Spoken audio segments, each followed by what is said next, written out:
হারানো চিঠির ঠিকানা।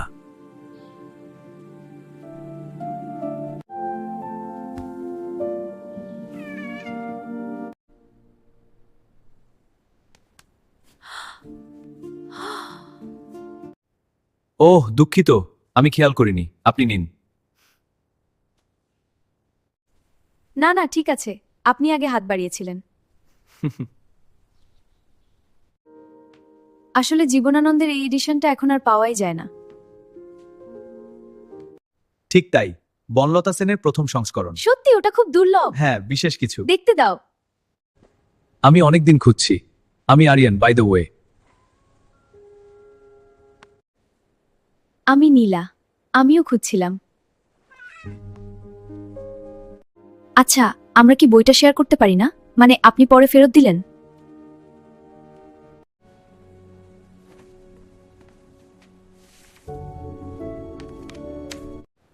আরে, ওটা কি পড়লো?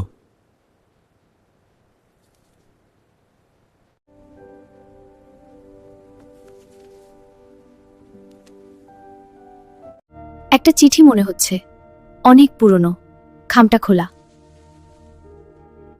কি লেখা আছে? কারো ব্যক্তিগত চিঠি পড়া ঠিক হবে? হয়তো কোনো গুরুত্বপূর্ণ বার্তা। চলো দেখি। এটা এখন আর ব্যক্তিগত নেই আরিয়ান,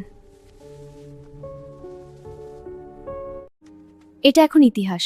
দেখুন, 1952 সালের 14 ফেব্রুয়ারির চিঠি। 52 সাল, ভাষা আন্দোলনের সময়কার। কি লেখা? প্রিয়তমা সুমি, মিছিলে যাওয়ার আগে শুধু তোমাকে একবার দেখার খুব ইচ্ছে ছিল। জানি না ফিরব কিনা। যদি না ফিরি জানবে। পলাশ গাছের নিচে আমাদের সেই প্রথম দেখা হওয়ার মুহূর্তটাই আমার শেষ স্মৃতি ছিল। ইতি, তোমার পলাশ।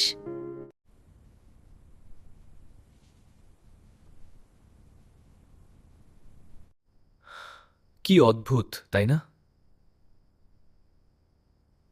73 বছর আগের এক প্রেমিকের অপেক্ষা আজও এই বইয়ের ভাঁজে আটকে আছে।